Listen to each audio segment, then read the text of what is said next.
Hello, our viewers from wherever you're watching us from. My name is Steve, and together with me I have Dr. Altinters Nejat, an executive professor and a doctor in Namukemar University.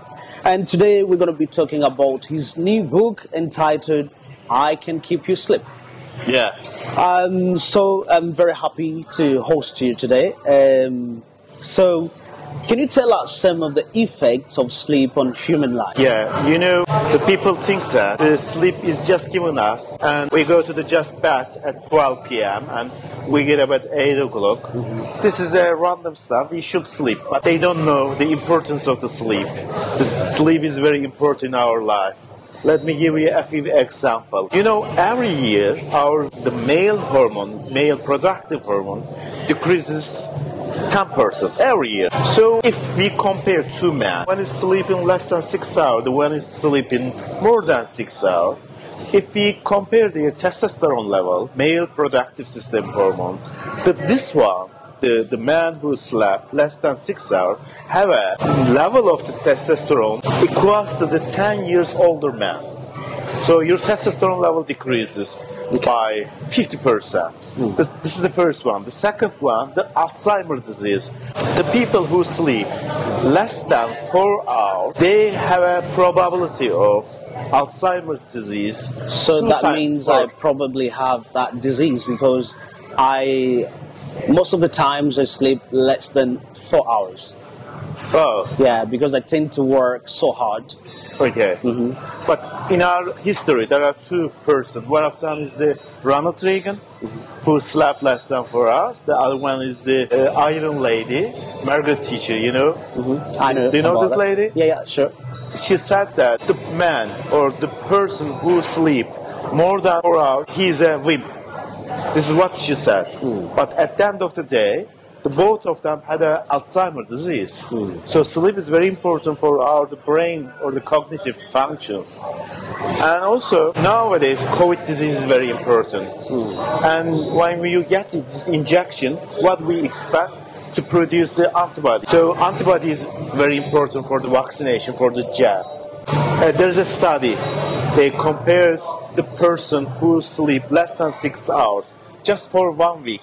Okay. If a person sleep less than 6 hours, just 1 week, if they get the injection jab, they produce antibody 50% less than any person who sleep more than 6 hours. That's quite a lot. Yes, quite a lot. Did you know the importance of sleep so much? Just a little, but now because of you, doctor, thanks to you, I'm trying to get more about it. And apart from the brain damage, there are lots of people who tend to, because I have a friend, is a teacher, also like me, and he tends to tell me that if he doesn't smoke, he cannot sleep. He gets a lot of stress. How can your book help him to also have sleep? Yeah, it's very good. Sleep is not just because of the environment. One day you feel very tired and you feel sleepy, you go to the bed and you try to sleep. But at that moment you hear a voice coming, maybe your neighbor, it's coming from the TV or something. But nobody say that I haven't slept just because of the voice. People generally say that there's a machine, a car machine, car engine, working and working and working all the day. I cannot idle this machine, this engine. This is the big problem. Because our problem is that, especially in the modern area, there are lots of information coming our brains. There are lots of inputs. The music is coming, the information is coming, and lots of coming and coming. If you compare the today man, maybe 100 years ago man, at least 100 more information is coming to this person. So you have to handle this information. So much information is coming to you. Our problem is we cannot stay in that moment. Again. We are generally either at the back or at the future. We are thinking future or the back or the past. Or the past. So we should stay at this moment. In this book, I'm teaching people how to stay at this moment, how to be mindful. We are not mindful. There is a simple method to stay right now. Thank you, doctor. And you talked about the pandemic, COVID pandemic, and that sleep has any effect in relation to COVID? Let me try to explain with another example. When I was in United States in Harvard University, we took two kind of mice. Okay. And one of them, we let them sleep. We didn't let the second mice group sleep. I get it. At the end of the 1 month, the mice in the non-sleeping group had a cancer. In this group, they didn't have a cancer. But this group had a cancer, 80%. So it's also true for the nurses. You know, the nurses, especially shift-working nurses, or any person who have a shift work, there is a up to the 200% increase in hormonal cancers. What are the hormonal cancers? Bowel cancer, prostate cancer, and the breast cancer. It increases up to the 200 times. And also, you know, there are defense cells in our body. We call them white blood cells. If you don't sleep just only one night, this cell activity decreases up to the 70%. When you go to the hospital, if you check your blood, the doctor gonna see that the number of white blood cells is good, it's no problem. But if you look at the effectiveness of this blood cell, you're gonna see that it decreases up to the 70%. So in the COVID-19, the people generally try to consume lots of maybe antioxidants. They ask me, can I use glutathione? The blah blah stuff. But the most important thing is the sleep. You should sleep more than 6 hours, not more than 8 hours. Between 6 hours and 8 hours. And thank you, doctor. And that brings us to a question. I know lots of people are out there that might want to ask the same question. Some people, if they don't drink alcohol, they cannot sleep. Yeah. And could you give us more details about that? Yeah. There are two very dangerous things. One of them is the alcohol. The second one is the coffee. You know, coffee is very good stuff.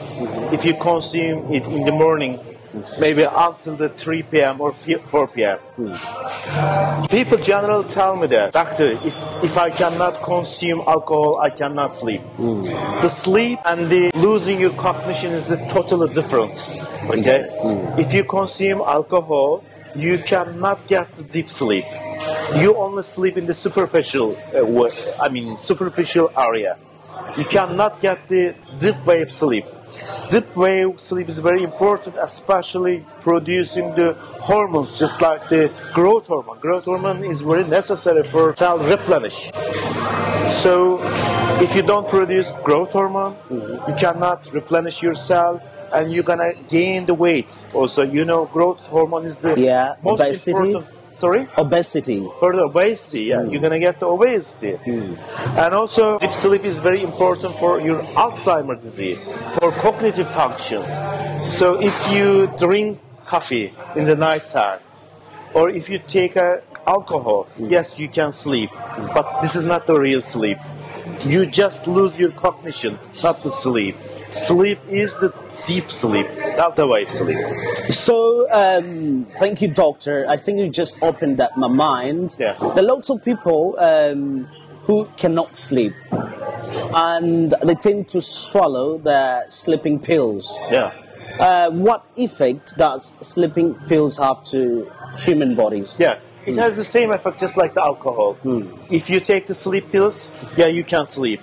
But you're going to stay in the superficial sleep, not the deep sleep wave. So you cannot get the sleep wave. If a person take a sleep pill, and if they come to my sleep laboratory, if I put under the scrutiny, I can understand that if they took the sleep pill or not. Because I understood that they took the sleep pill because they stay in the superficial sleep.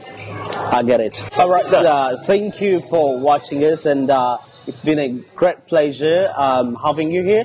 And let me hope this video is going to help you, lots of people, to know how sleep is really effective into your life. Thank you so much. I'm still Steve.